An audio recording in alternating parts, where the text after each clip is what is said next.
Querido Deus, estamos mais uma vez, Senhor, chegando na Tua santa presença, Pai, para Te agradecer pelos Teus propósitos sobre as nossas vidas, para Te agradecer, meu Deus, porque mais uma vez, Pai, estamos aqui Te buscando, Senhor, em espírito e em verdade, buscando conhecer mais, buscando, Senhor, intimidade com o Senhor.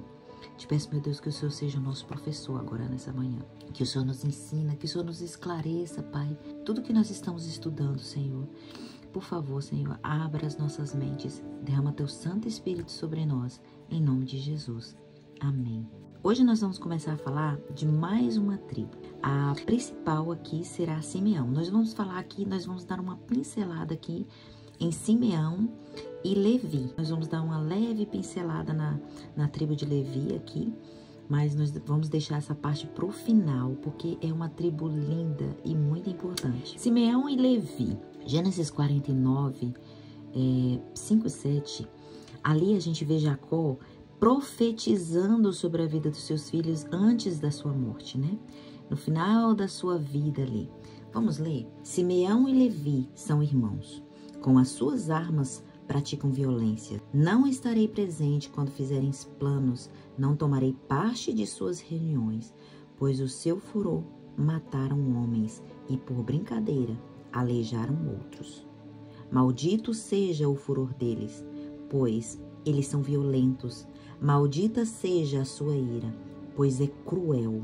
E eu os dividirei na terra de Israel e os espalharei no meio do seu povo. Gente, quando a gente lê, quando a gente entende a história e a gente vai lendo, a gente já vai enxergando. Eu já vou enxergando aqui o que aconteceu no futuro. E aqui eu quero só abrir um parêntese para tentar explicar por que Simeão e Levi, aqui a Bíblia fala Simeão e Levi eram irmãos, né?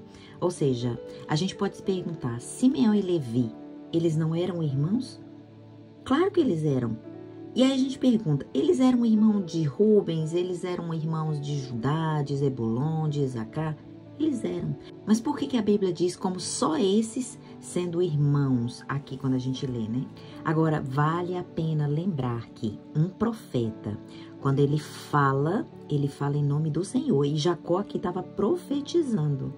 Ele diz tudo em nome do Senhor. E a outra coisa que nós não podemos esquecer é que a mancha negra que essas duas pessoas fizeram, no caso Simeão e Levi, aos siquemitas, foi um assassinato múltiplo. E nós vamos entender isso. Agora, quando a Bíblia refere a Simeão e Levi, quando ela fala ali que eles são irmãos, era porque os dois eram tão íntimos que sempre estavam em comum acordo. Existem exemplos distintos e outros cúmplices, né? E esses dois só se achava cumplicidade entre eles. Tem irmãos que são irmãos, né? Mas só que às vezes quando a gente vê, nem parece que são irmãos. Por quê? Porque são distintos, são diferentes, a ponto da gente olhar e dizer assim, nossa, vocês são tão diferentes que nem parece irmãos. Agora já tem outros que a gente diz, nossa, são tão iguais, né? Vocês são tão pessoas mesmo, né? Distintas, pessoas distintas. E às vezes a gente fala, são tão iguais que parece até ser irmãos. E esses dois, quando eles estavam juntos, eles eram muito maus. E Jacó conhecia os seus filhos. E Deus muito mais ainda, né? Mais do que nunca. A ponto de dizer, Simeão e Levi são irmãos. Ou seja, são iguais, são parecidos. Só para que vocês entendam, né? Por isso que eu abri esse parênteses. Esse áudio, na verdade, o que ele vai nos trazer e vai nos ensinar é que muitas das pessoas são influenciadas pelas más companhias. As más companhias prejudicam a nossa vida. Ela nos influencia negativamente. É triste saber que temos uma má companhia e se ela não edifica a nossa vida, pode saber, de uma forma ou de outra, ela influencia a sua vida. Agora, mais triste ainda é saber que a sua má companhia é o seu próprio irmão. Quando eles estavam longe, não eram tão terríveis, né? Não aprontavam tanto. Agora, quando eles estavam juntos, só fazia coisa terrível. Todos eles eram maus, né? Todos os irmãos eram maus. só tinha um que o caráter era diferente, que era o de José. Agora, adentrando aqui um pouco mais nos detalhes, Simeão, o segundo filho de Lia, quando ele nasce, e essa história está lá em Gênesis 29, e mais ou menos ali, leia o capítulo 29 inteiro, mas especificamente o verso 33. Simeão, né, aquele que escuta, o que escuta, Deus havia escutado as orações e deu um filho a Jacó. Agora, o significado, olha o significado, o que escuta. Só que não parece que isso se contradiz? Porque Simeão sempre foi desobediente, irresponsável, homem de coração perverso, homem de paixão descontrolada, desenfreada, tinha sede de vingança. Já Rúben não, a gente acabou de ver sobre a história de Rúben, né? Ele tinha um coração nobre, Rúben era bom. O defeito de Rúben já era outra coisa, né? Ele não era mau. Esse não era o problema de Rúben, mas Simeão era de coração mau. Eu pergunto a cada um de vocês conhecem alguém assim? Já conheceu alguém assim? Pessoas estouradas, que são venenosas, pessoas maldosas, que têm sede de vingança. Simeão era assim. E tudo tinha que ser do jeito dele. E o que marcou mais ainda a sua vida foi o assassinato dos siquemitas, né? Que foi ali o caso de Diná, aonde Diná ali resolve, né? Vamos contar com as nossas próprias palavras. Resolve ali sair do seu terreno, aonde ela tinha tudo nas suas mãos, ela tinha suas servas, Jacó era um homem rico, né? Ela tinha tudo sob seu controle, sob seu domínio. E aí ela, vamos dizer com nossas palavras, né? Eu quero conhecer ali umas novas pessoas, eu quero ir lá só para ver, eu quero experimentar algo novo. E aí o que acontece? Diná cai na armadilha de Satanás. Isso nos faz lembrar das moças que saem do seu campo, do seu território, do terreno divino, né, da proteção divina, por vontade de se divertir um pouco. E aí a sua história termina em ruína, né, como da mesma forma que a de Diná. Claro, quando ela volta para casa, né, ela se arrepende, ela volta arrependida, só que já era tarde demais. Ela já não era mais uma moça, ela já era uma mulher. E assim acontece com muitas de nossos jovens, pessoas que querem aventurar, sai do seu território e entra no território de Satanás e acaba entrando em ruína. O arrependimento vem sim, com certeza. Só que as consequências desse pecado Deus não pode evitar.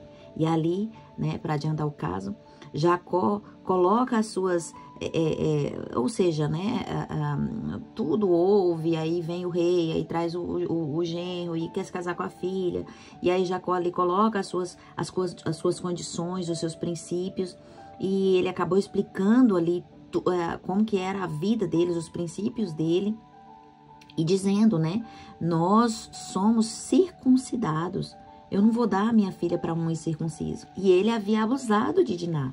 E a gente sabe que essa história foi verdade. Só que Diná, ela, de uma certa forma, ela buscou isso, né? A gente sofre as consequências por conta de nossos erros, por conta de nossos atos. Ela saiu do território, ela foi para um território desconhecido. Então, nós devemos ter cuidado sobre as nossas buscas. E Diná buscou o problema.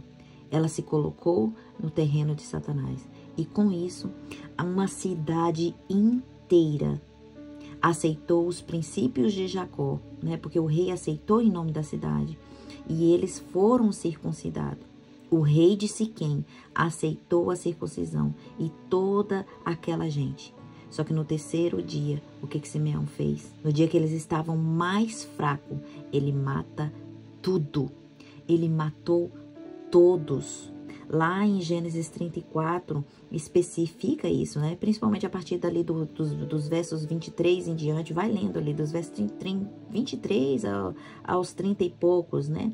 Só que eles não só apenas mataram, mas eles saquearam todo aquele povo. Eles levaram as crianças cativas e aquelas mulheres também. Jacó ainda disse, vocês me colocaram em má situação. Mas esses homens não quiseram saber. E às vezes a gente pode se perguntar como que esses homens ainda poderiam ter os seus nomes nos portais eternos. E nós mesmos alcançamos as respostas, né? O significado disso tudo é a graça e a misericórdia de Deus na minha vida e na sua vida.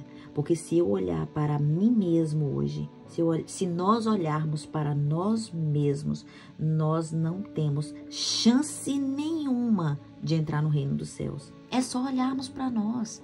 Porém, nós alcançaremos, pela misericórdia de Jesus, nós iremos alcançar o reino de Deus. Eles mataram todos de Siquém. Sabe, com isso, a gente deveria entrar em reflexão e ter cuidado com os nossos sentimentos, por menor que seja ele, em querer pagar com a mesma moeda.